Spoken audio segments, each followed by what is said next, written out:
All right, thank you guys for joining us today. We are doing a webinar covering our international affairs degrees. I had put INTA as the acronym on this because it does cover Master of International Affairs, the International Affairs Collaborative degrees, which are 3-year degrees, as well as the MIP, which is a 1-year degree. So that's a Master of International Policy. So we'll have a lot of different elements to cover. Make sure you're listening for the part that's most relevant for you. And then I'll be able to take some questions if you put those into the chat. And at the end, I will stop the recording and take questions if you would like to unmute at that time. So as a quick introduction, my name is Catherine Meyer. I'm the Director of Graduate Admissions and Recruitment here at the Bush School. I've been here ongoing for over 22 years, love the school, having watched it grown. Amazing students we're putting out. You guys bring in so many great experiences and passions. And so I can't wait to have a new set of students coming in even for next year. So this INTA agenda, I'm going to talk about the different degree options. I'm going to talk about the academics and what those look like with tracks and concentrations, the requirements of the capstone, the internships, show you some sample classes, what the curriculum looks like. Then we're going to move into the application and the statistics of what the last class looked like, what an average student GPA, things like that. We'll talk a little bit about funding and costs, how we support our students while they're here, activities they can get involved in, and even go into some of the career services and some of the jobs they've done. And then we'll go into the contact information so that you guys can reach out to us for whichever program is of interest. So at any time, if you got questions for us, as I said, drop those in the chat. So I'll start with just a quick slide. What is the Bush School of Government and Public Service? We're by far the smallest school here at Texas A&M. It is a major university here in the U.S. We have both undergrad as of about 3 to 4 years ago, and we have always had graduate students here within the Bush School. So we opened our doors in 1997 when we opened the Bush School Library and Museum. I said that wrong. The Bush School Library Museum, and then the school was part of that agreement in opening one that would continue the legacy of George Bush and public service minded students, those that want to go into federal, local, state, nonprofits. And those are the kinds of careers that we prepare students for. Some of those want to do with policy, some want to work with maybe private sectors. It doesn't matter those sectors you want to go into. It's just having the passion and making sure that you're following through with those areas you want to do. But by and large, probably 70 to 75% of our students do go into service. Now, here in College Station, we have 6 master's degrees. We've got 2 at our DC location, and we have 1 that exists online, and that's on the Master Public Service side. And then there are also 5 graduate certificates that can be taken. Those are online and on campus. Those are only 4 to 5 classes, whereas the masters are 16 classes. So you're definitely getting a lot more in-depth networking and knowledge, skills, and abilities when you come in for the masters. So who is the Bush School looking for, specifically for the International Affairs program? But we're looking for motivated, smart, hardworking people who are ready to make a difference. A lot of times those with a calling for public service, but as I mentioned, doesn't have to be. And then mature and passionate professionals, those that want to make a difference in whatever sector that might be. Here at the school, you're going to work individually and as part of a team. I will say a lot of the students I'm hearing from, particularly in the Master of Public Service, they are working together with teamwork, because that's the kind of work you're going to be doing in your career field. I know international affairs does that too, particularly when you talk about capstone projects, which we'll talk about later. But you're developing your knowledge, skills, and abilities, filling in the holes of something you had for your undergraduate, giving yourself more skill sets, and preparing you for a professional life, wherever that leads. And what you're doing now coming out of the grad school may not be what you're doing 10 years from now, 20 years from now. Having a foundation that you can build from and change is part of our goal, making sure you're prepared. And then building also those lifelong personal and professional connections. We do work with a class coming in as a cohort so that you do know each other well. You have opportunities to interact with each other. And so a lot of them will continue those relationships as they graduate and connect at the different cities where they end up. So we'll start with the Master of International Affairs. This is one of our flagship programs. The MIA is a 2-year degree, and we do 48 credit hours. In order to cover that many hours, it means we're doing 12 hours each semester. So that's 4 courses in the fall, 4 in the spring, a summer internship, 4 fall, 4 springs. There are some students who do things a little bit differently, maybe doing 5 classes one semester and 3 another, but they work with their departments to make those kinds of arrangements. And we only start in the fall. So we have admissions that open in the fall, and we work about a year out bringing students in. We are an APSIA member. That is a Association of Professional Schools of International Affairs. We are amongst probably about the top 40 programs in the world who have been vetted through this APSIA membership, knowing that we provide a lot of services for our students. We have good career numbers, credentialed faculty. So that means a lot working with a group like that. Requirements. So in this degree, you must complete a 10-week internship, or for those that are working on foreign language, you can do a language immersion, either overseas or here in the States. And that's just getting permission of which one you want to do.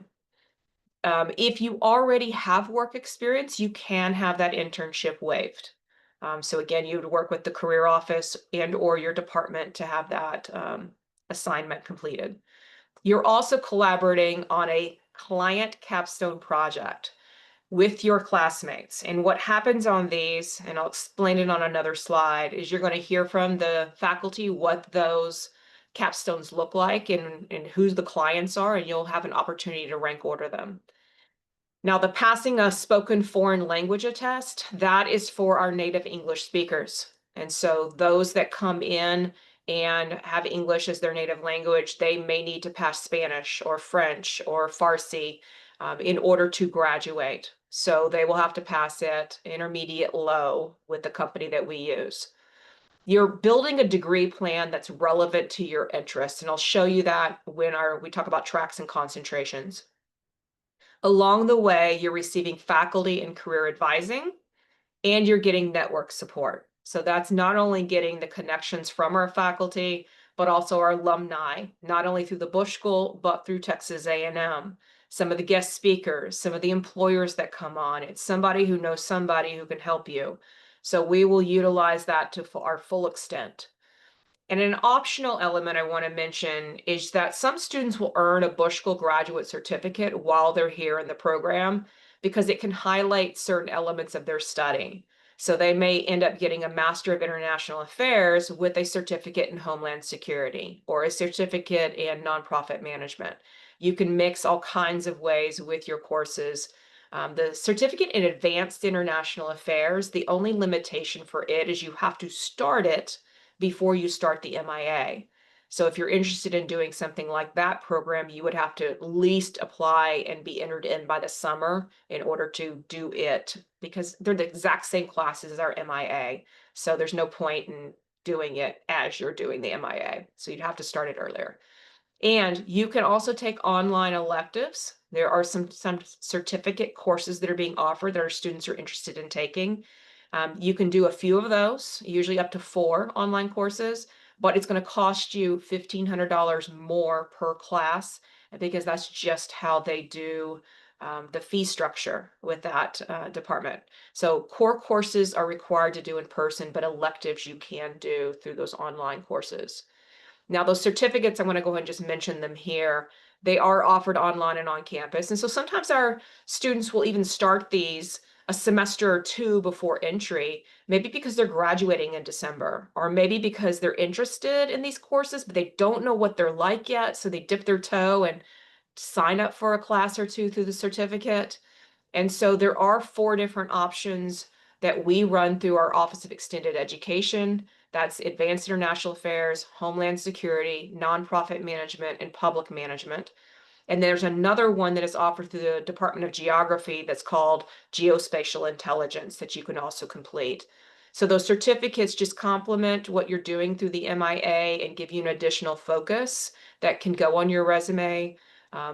If you're from Texas A&M, you can even enroll as a senior with a certain GPA.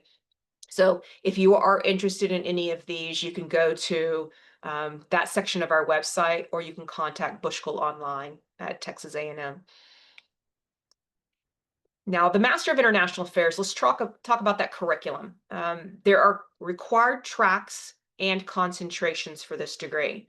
Now, when students are applying, we're going to ask them which track they're interested in. In this case, it's national security and diplomacy is what most head towards.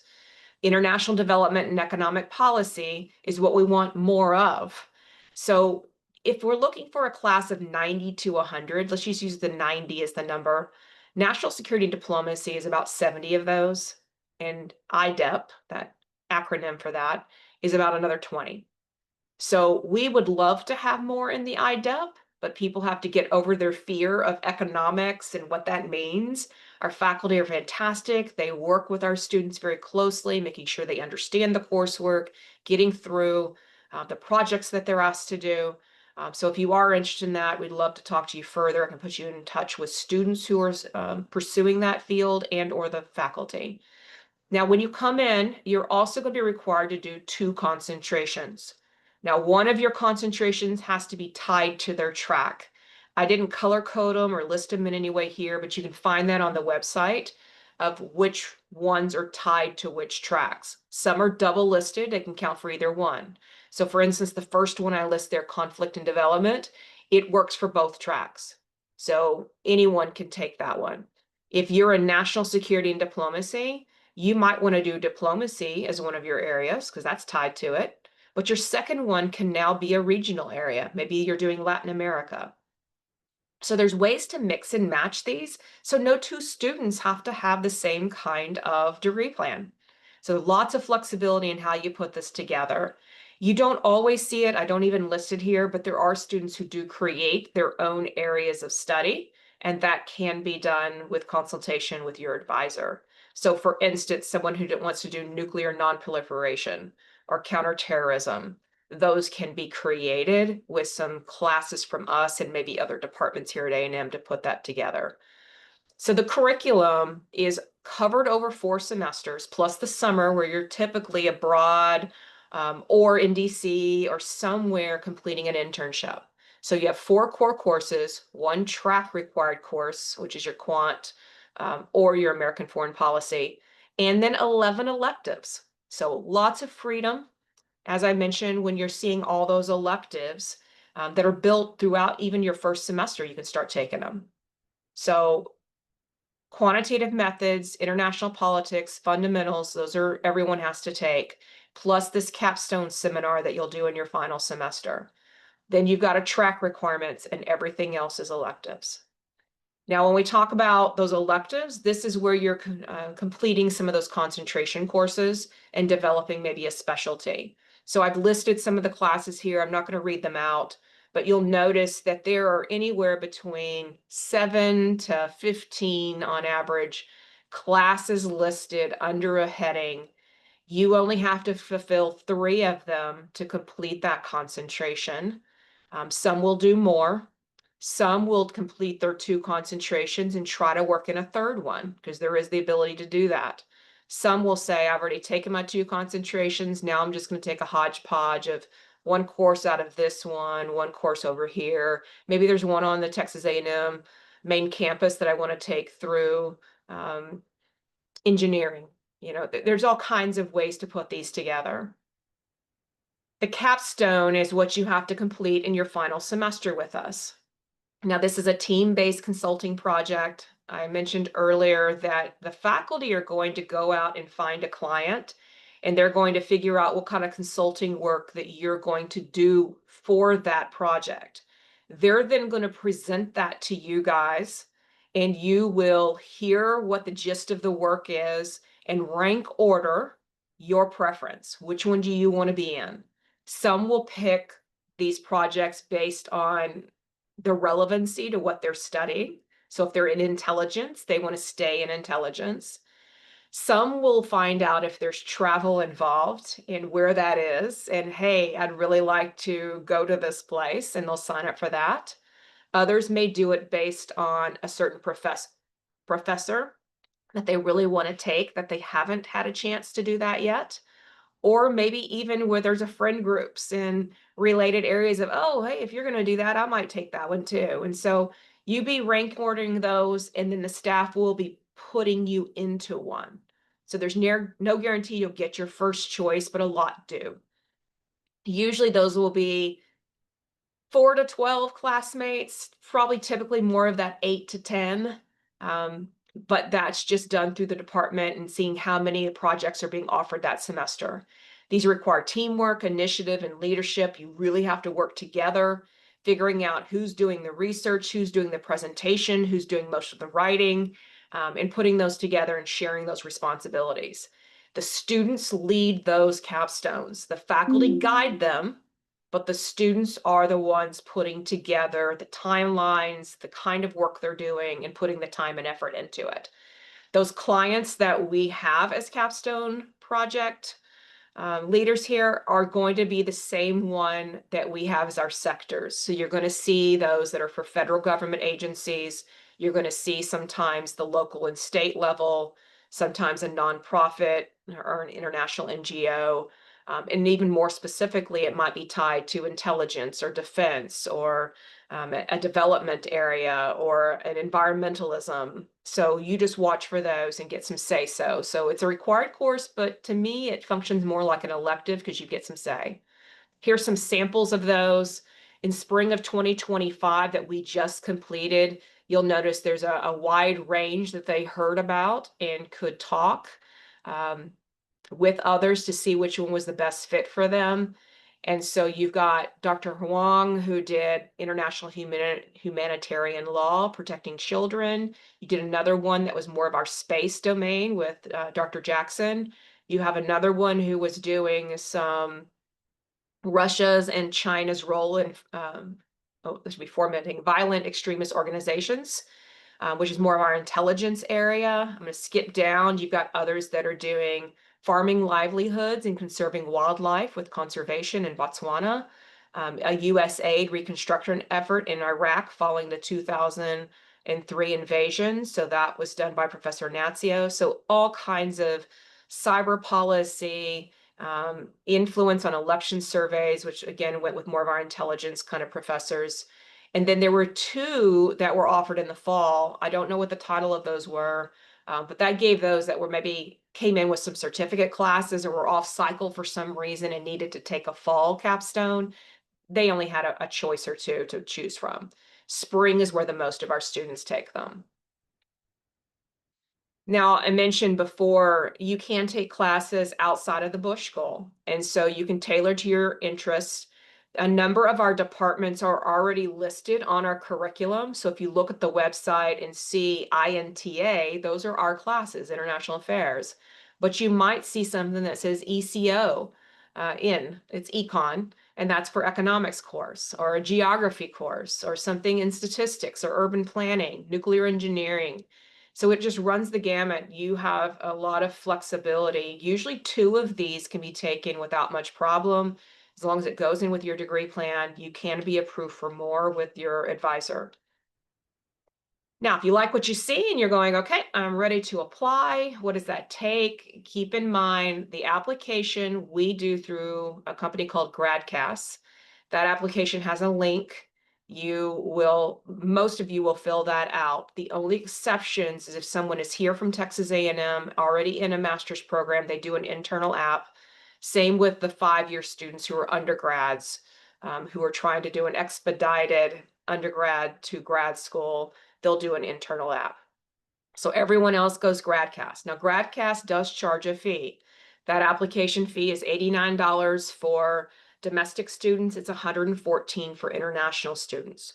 We do not give application fee waivers for this program, with the exception of a few of organizations that we partner with. I say that because I can't just waive them. I have to pay for them.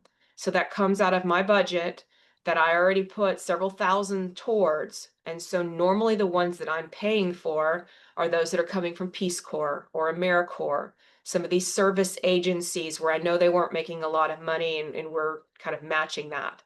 But I'm matching what A&M does, where I do not pay for international students, because what happens is if we end up paying for those, students apply, but they cannot afford to attend the university. I can't give full rides. I don't have them. So I will explain in a little bit how our financial aid works, and I can help knock the costs down and keep it more affordable. But for those that need full funding, grad assistantships, everything paid for, if they can't afford that $114, they're definitely not going to be able to afford paying some of that out of their own pocket here. So we just keep that as a requirement for students, so we know that they're serious about it and that this is definitely a consideration of trying to find some funding to help support what we have. As well, there's an unofficial transcripts that have to be submitted. We only need the official ones later if you decide to enroll. We do need 2 letters of recommendation. Typically, faculty want to read what other faculty have to say, but if you've been out for a while, then certainly you can get something else from an employer, something from community support, that can write a letter about your work ethic, what you would bring to the table, any knowledge they have about how you handle yourself with maturity and your passion. Those kinds of things can also work. So 2 recommendations will be needed. Also a personal and professional resume. Doesn't need to be a CV. We don't need pages and pages of research. That's not what we do here. We're a professional program where people are taking what they've been working and putting that into play. It's fine that you have some. We love that you might have some, but I don't need pages and pages of it. So that resume, keep it no longer than 2 pages. You're certainly welcome to use all 2 pages to write down your highlights. As well, that personal statement, putting in who you are, where you're coming from, what interested you in service, what you hope to get out of the program here, where you might want to land when you're done. Those kinds of things resonate really well, and you need to write it well. This one is given a review by faculty. I'll talk about this later, but we have been doing interviews every year since the inception of this program. And this year we're going to waive that. We're going to do away with the interviews, and we're going to instead try to put more commitment in the faculty reviews and giving scores for that resume, for that personal statement, for the recommendations. So just making sure that you're putting your best foot forward and give it some time and write it well. Now, if you're an international applicant and you don't already have English as your teaching language, right? You were taught in that in your school, then you'll be required to have your proof of English proficiency. So there are some countries like Ghana and Nigeria and others that you are waived for that. And so you can skip that part. If you're not, then you will need to submit something like TOEFL, IELTS scores, a certain GRE level on your score. And then as far as the GRE, it is optional. We encourage it if you think it can help your application, especially if you're below a 3.2, we highly encourage it. But some people say, I'm not a great test taker. I don't really want to take it. It's $200. If you don't think you can do well on it, then don't take it, right? We're leaving this option up to you. But if you think you can strengthen, please do. You can see all this information on our website, but I want to keep in mind that you're going to be submitting these pieces and uploading them. And then Ashley, my colleague, will be reviewing all these pieces and contacting you via our Bushkill Applications email address. So you'll want to work with her in making sure that everything cleared through and that there wasn't a question about a transcript or a GPA that wasn't, I don't understand how this works with this. So you'll just need to pay attention with Ashley through that email address. Now, as far as the application deadlines, this is different this year. So we have changed to what we're calling rounds in making sure that students can try to get as early a decision as possible. And this was one of the reasons we decided to waive those interviews, because we were not giving admissions decisions nor how much funding you got until we interviewed everyone. And so we were coming across students who had already accepted at other schools and never completed our process because we made them wait. So we're going to try to move a little quicker this year. We are still enforcing and trying to push people to our December 15th deadline. That's a priority funding consideration. You really want that if you want our top funding offers. So what you'll do is submit all your pieces, and that's everything, including those letters of rec. They got to be in by December 15th in order to get an early decision.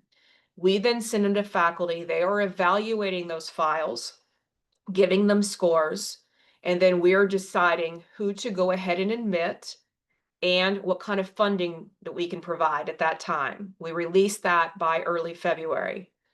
If you come a little bit later on and you apply shortly after December 15th, all the way through January 15th, then you are going to be considered for admissions and funding by mid-February.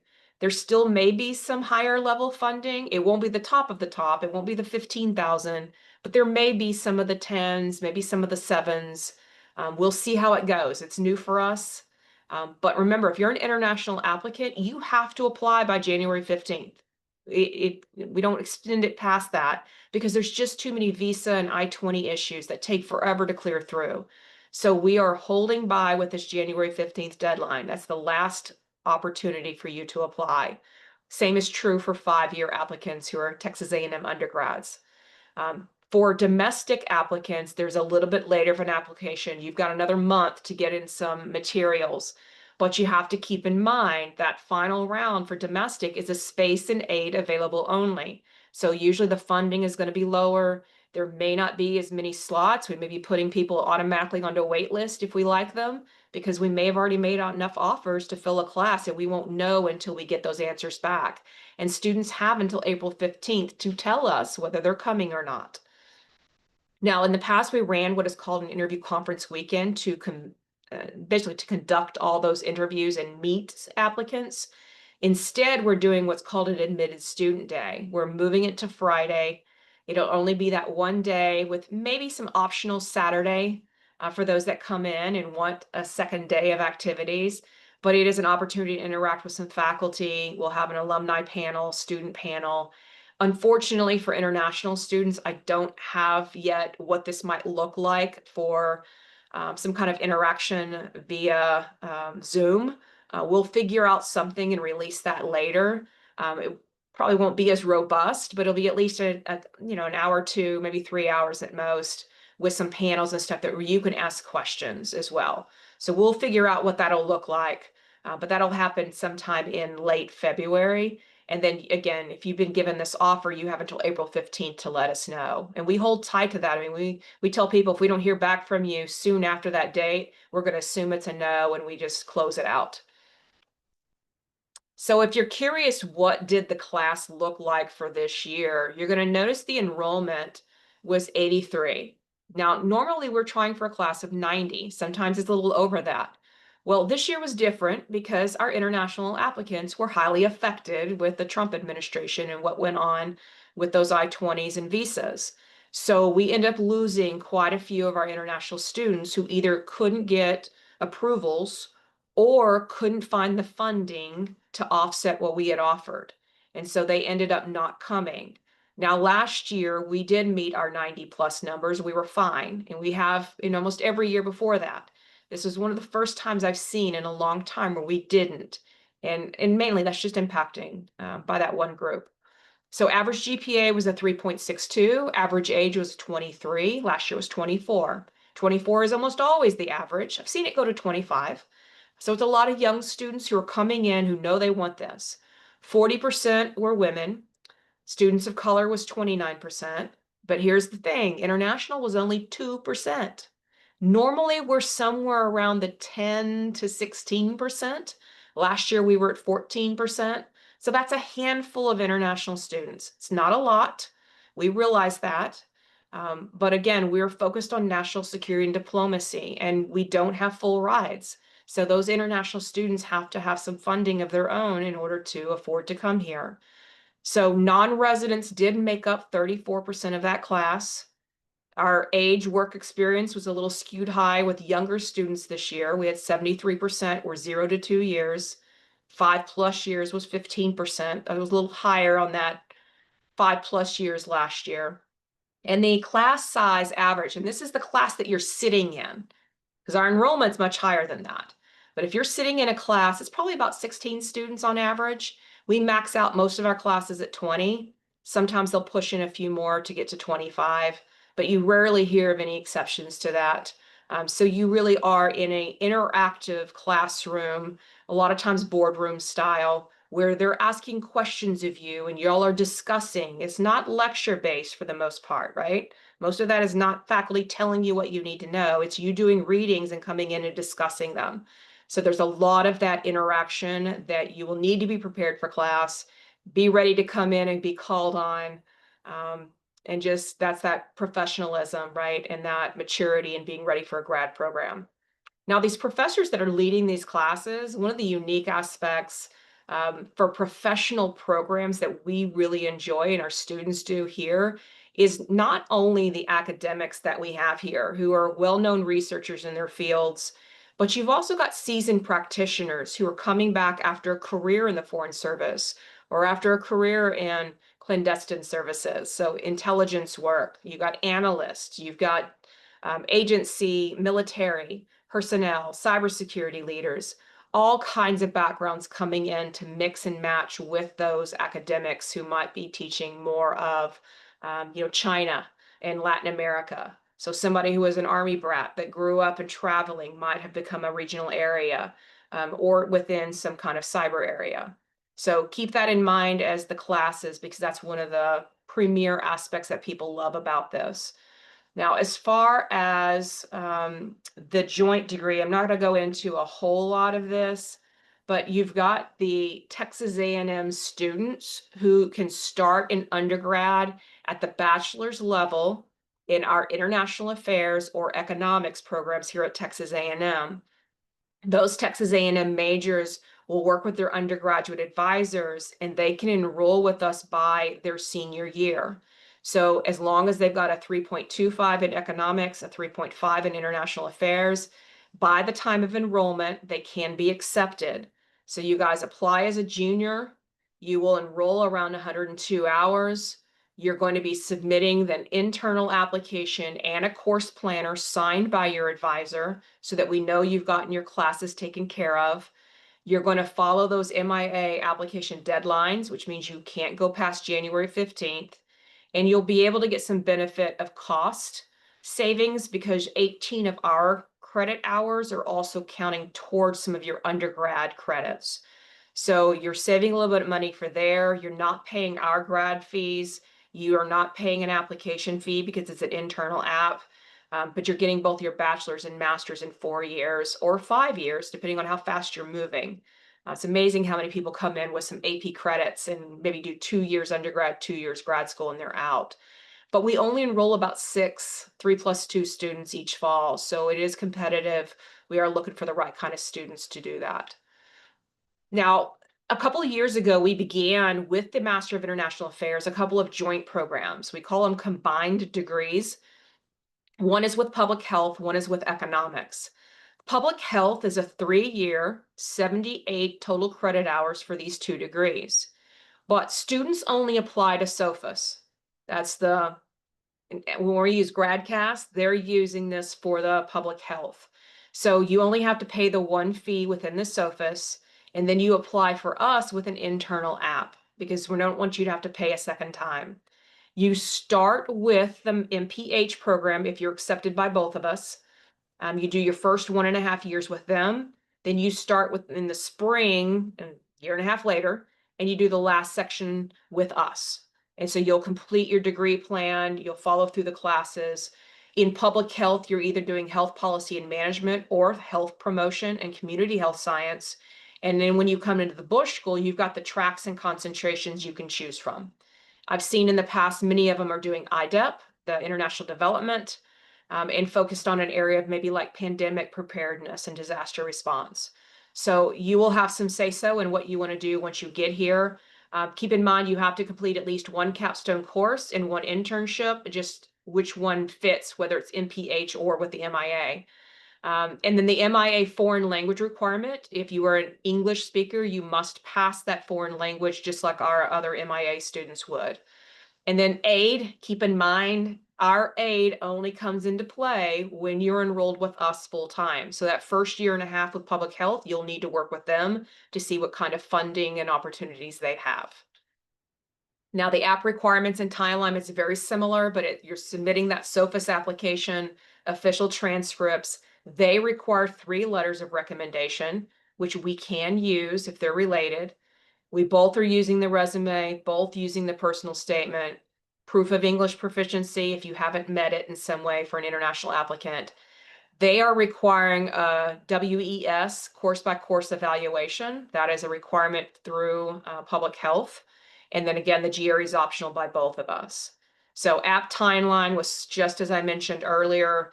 We will push to see if you guys can apply by December 15th.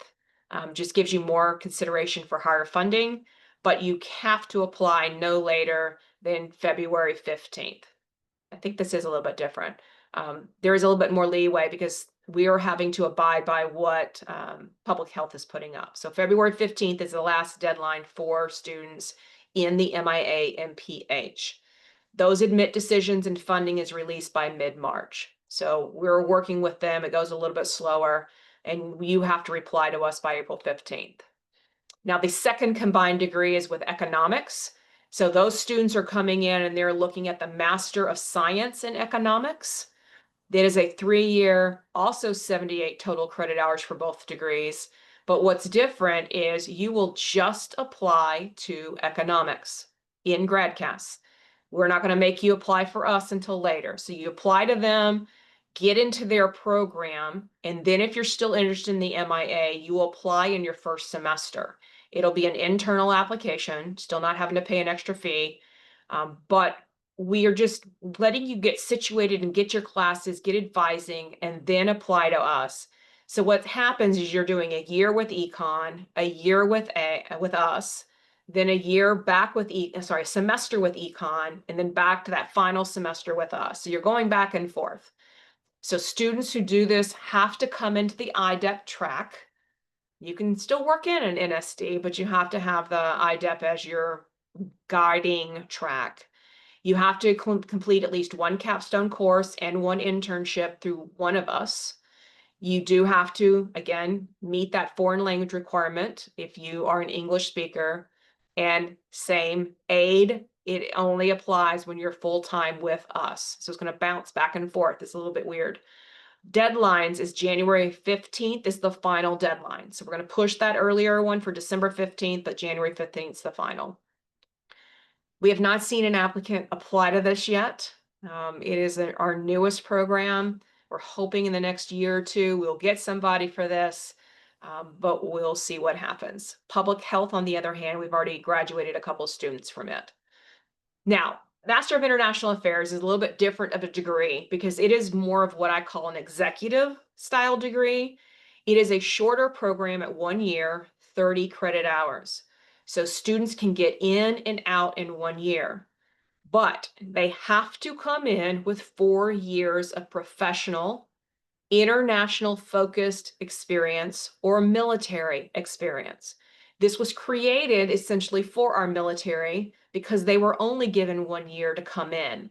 So we can have international students into this program, but they have to come in with the right kind of credentials in terms of experience, and they have to realize there's no funding for this program.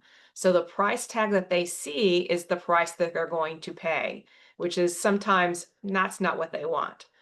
We do have rolling admissions for this program, so we accept applications every fall, spring, and summer. That is to accommodate many times those military applicants, which works well for anybody else that wants to come in an off cycle. We do use the same MIA tracks, but those concentrations are optional. So you have a little more flexibility to just take a hodgepodge of classes without developing and stay under the same umbrella to do 3 classes to complete a concentration. This MIP is offered both in College Station, our main campus, as well as the Washington, D.C. campus. But Washington, D.C. will charge differently because they have a different price tag than we do for our tuition and fees. So again, this program's no internship requirement because people already have experience. There's no capstone to try to mess up graduation. There's no foreign language requirement. A lot of them don't need it or already have it.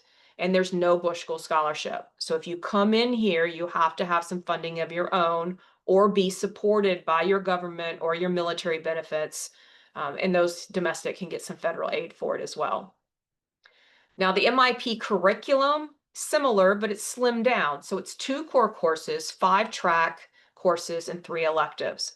So the maroon classes, international politics and theory, fundamentals of the global economy, that's your 2 core courses. Your track courses are tied to national security and diplomacy most of the time. There's a few IDEP students who come in. And the electives, you're just taking what you can to get yourself out of here in that 1 year. There are a couple of summer courses that are offered, but it's limited. What we offer in the summer course typically is terrorism in today's world and deterrence and coercion, and they're usually offered in summer session 1. You can take some courses, let's say that somebody does a fall, spring, but then they need to get out of here and go back to military duty or get back to their home country. You can do 2 courses online, but it costs $1,500 more per course that you do that way. But 2 is the max we can do online. The MIP application requirements are the same as what we had for the rest. So it's still the GradCast app, still the application fee, unofficial transcripts, 2 letters of rec, resume, statement, proof of English if you need it, GRE optional. You will also still look for those applications from Ashley, but keep in mind we have different rolling admissions deadlines. Spring, you have to apply by October 15th. Summer, March 15th, fall entry is April 15th. So their deadlines, they allow them a little more timeline to get stuff together and apply. But because there's so few students in this, they work pretty quickly to process them. So admissions decisions are made usually within a week or 2. And there's no funding, right? So we don't have to mess with that. We just want to know, is this person qualified? Can they do their work? Can they come in? Let's get the offer out and see if they're coming. So the year for this, fall of 25 and spring of 26, right now we've got 10 who are in the program or are going to be coming into the program this spring. That may change with a couple more. Average GPA is a 3.26 for those students. Average age is 32. We had 1 international student, which was that international 10%. Non-residents was 4 of them, so 40%. And everyone had 5 years of experience, even though it only takes 4 or more.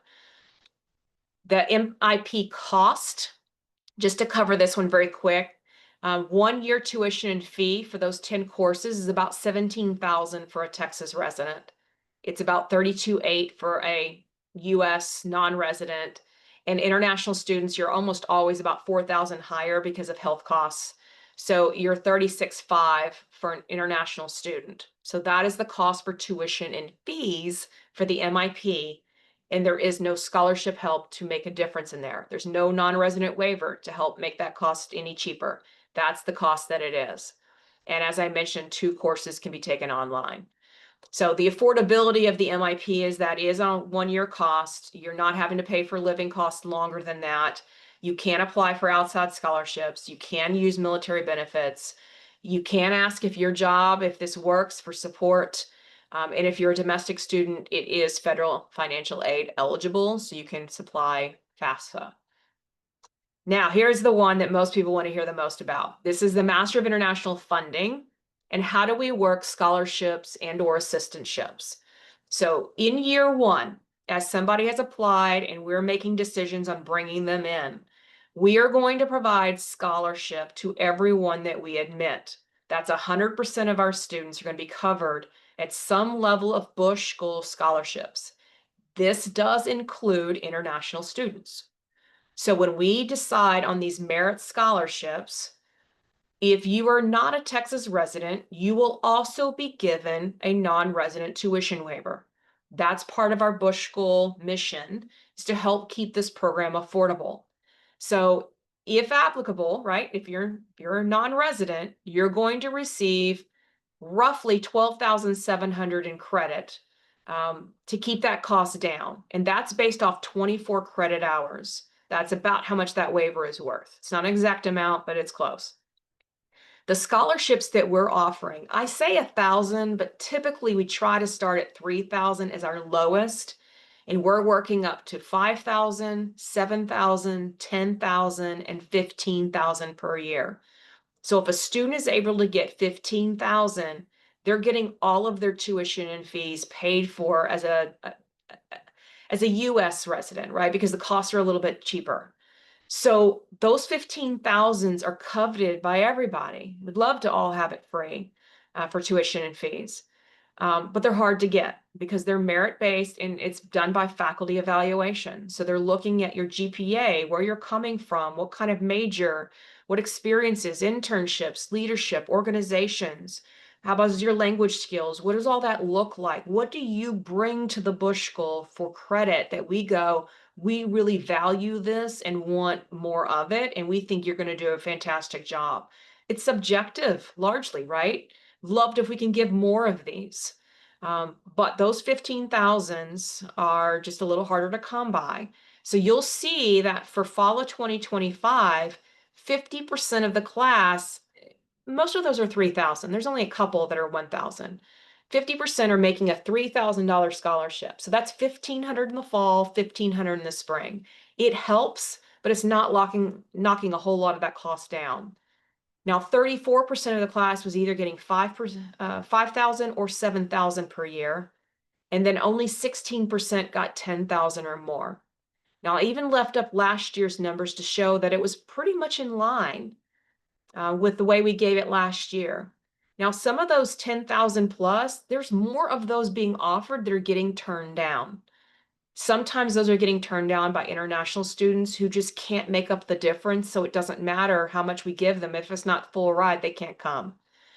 So we're trying to be very upfront to let students know what we can help with. And that is that non-resident waiver and some level of merit scholarship.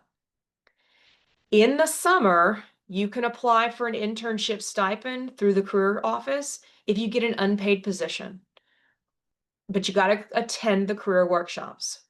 And for those domestic students who are wanting to do a language immersion because they're not caught up to where they need to be to pass that test, they can also end up applying for some of this stipend help. Here's where it gets a little bit better news for some of our students. In year 2, you will either accept and renew your scholarship at that same level. So if you came in at 3,000, you're renewed at 3,000. There's no way to make a change in that scholarship level. The only way you can make a change is to apply for a graduate assistantship. We reserve our graduate assistantships as ways to reward students in year 2. So we only have about a dozen per department. There's a few that might work with staff, but your GPA matters. So does your fit for whatever that research or program information is. So if you get a GA position, you have to give up that scholarship. So you can't stack it on top of a GA position. But those GA positions are worth about $20,000 plus 9 hours tuition, plus insurance reimbursement for working during that school year. So they're great if you can get them, and it helps tremendously, especially for our international students or low-income students. But they're done based on merit and fit. So you got to do well in year 1 and just realize it's going to be competitive. As an example, I have a GA position that works with recruiting, and I typically have 10 to 15 people apply for them, and I can only pick one. So you're probably going to see something similar in a lot of those GA positions working with researchers, with faculty. Now, financial aid from Texas A&M, this is going to be limited to domestic students. So for Texas residents, they can apply for the Texas Aggie Graduate Grant. It's a need-based grant that's good for an additional $5,000 per year, but you got to fill out FAFSA to get it, and you got to get in your own individual application with a department signature. We give all that information out for our incoming students so those that are qualified can apply. They also are encouraged to fill out FAFSA to get loans. There's not much passed in grants. That's a great one there, but most students, including our international students and non-resident students, I don't have something as generous. So FAFSA with loans is the next best way. And you can look for campus jobs if your visa allows for it. So student worker positions, sometimes those are available working for faculty. We have a great website here at Texas A&M called Jobs for Aggies, and you can search for jobs based on topics, which departments, and see what's available. And if you can get that, then you can just work a little bit while you're doing classes and just try to maybe bring in a little bit of income. Now our cost, we're about 13,600 for a Texas resident. We're higher than that at the start for the non-residents and internationals. But notice if we give some kind of Bush School scholarship and a non-resident waiver, then you're going to get back to the same. So Texas residents and non-residents pay the same kind of tuition and fees. So even using a 3,000 award, one of our bottom levels, that means our tuition and fees cost about 10,600 for every student. Now, if you got a $10,000 scholarship, that's knocked down to 3,600. Internationals, again, you're paying a little bit higher because of those healthcare costs. But just know that in that gold, you're just subtracting whatever that scholarship level is to get you a more affordable school, right? A more affordable cost. But you're always on your own for living costs. I have nothing that can help with that. And those living costs are estimated at 22.4 up to 24.6 per year. You can live cheaper than that, but that's what A&M puts out for their resident and non-resident. Now, the last few I'm going to go through pretty quickly, but we have a professional development here. This is a program getting students ready for the workforce. So there's a leadership program that does assessments and workshops. Some of the workshops are, preventing burnout through stress management, networking for introverts. There's an opportunity to earn a dean's leadership certificate by getting involved in organizations, attending workshops, doing some of the assessments one-on-one with Holly. There's a writing program that we have 2 staff that review and work one-on-one with students about their papers. They're also doing certain projects with faculty. So on coursework, they may be advisors with that, especially when it comes time for capstones. We have speakers here, probably 2 to 3 a week, including faculty guests, alumni, national and regional speakers who are sharing their experiences. There's a number of employers who are coming and doing job talks. So there is always something going on, oftentimes during the lunch hour when we don't have class, and sometimes into the evening. They just did a conference on Syria 2 days ago. So those kinds of things pop up every once in a while as well that you can be part of in between classes. The library, Texas A&M, is a tremendous library proponent, and you have access to their extensive digital and library collections, including their interlibrary loans, their document delivery. Many times our faculty even set resources aside for our students to check out or have access to, where you may not be asked to buy books because you're instead using the library resources. If someone wants to travel while they're in a grad program, we've got study abroad trips, sometimes field seminars that are hosted either by our faculty or elsewhere at Texas A&M. One of our faculty for the Master of Public Service is actually doing a summer field seminar over in Spain. So they're doing that in conjunction with a program out of engineering. So that's something that students can sign up for in either program. If that feels like that fits their degree plan, they'll get a 3-hour course credit for that. Now, and pay the extra cost, I should point that out. The semester exchange, there are opportunities to go abroad for a semester. Most of our students don't choose to do that because they get off cycle with their cohort. Typically, they want to graduate that, but they can, especially if they're working on language and want to add that to their degree plan. They would work with their department.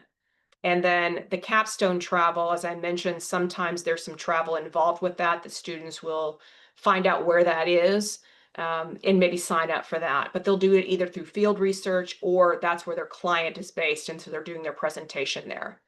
There's also a number of research centers and institutes. So these institutes are great in the respect that they're bringing in research opportunities for students and themselves. They're covering hot button topics.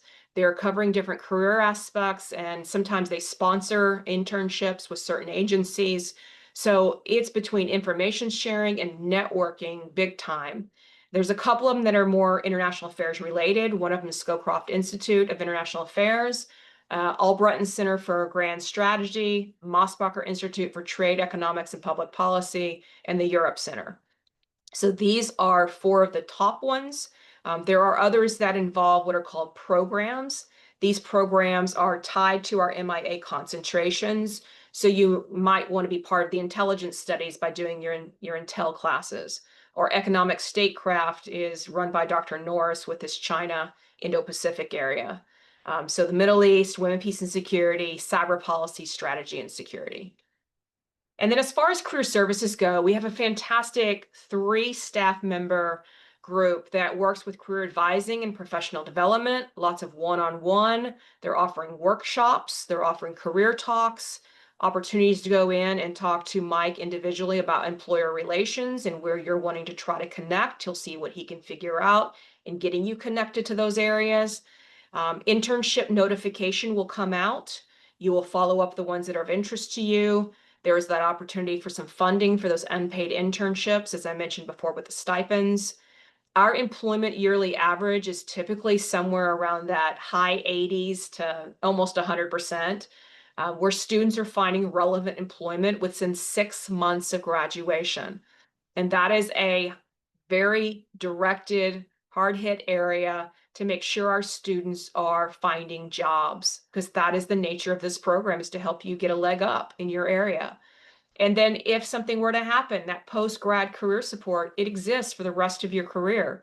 So when our students were finding themselves laid off from the USAID, when that was disbanded by the Trump administration, they were coming in and reconnecting with our career office to find new opportunities through other agency that maybe our alumni could help reconnect with them.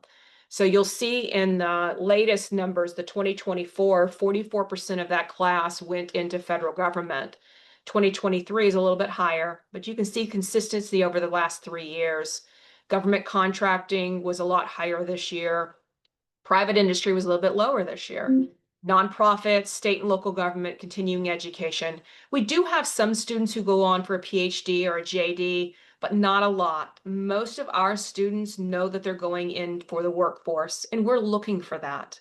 We are not a research-focused, thesis-based program, so not a lot will continue on, but we'll support with some of that faculty connections as we can for those that do decide to do that.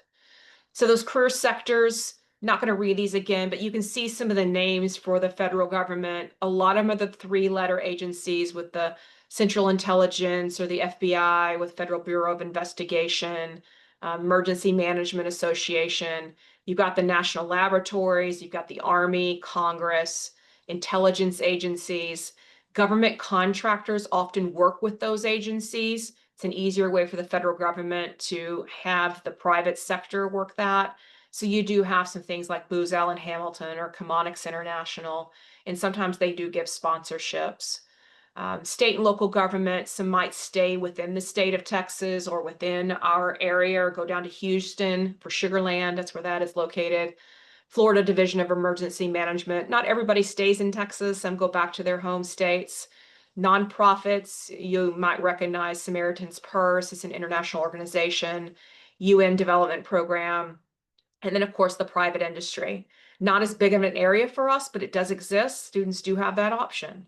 A lot of it's just fit and figuring out where they want to do and how they want to use their skills and knowledge.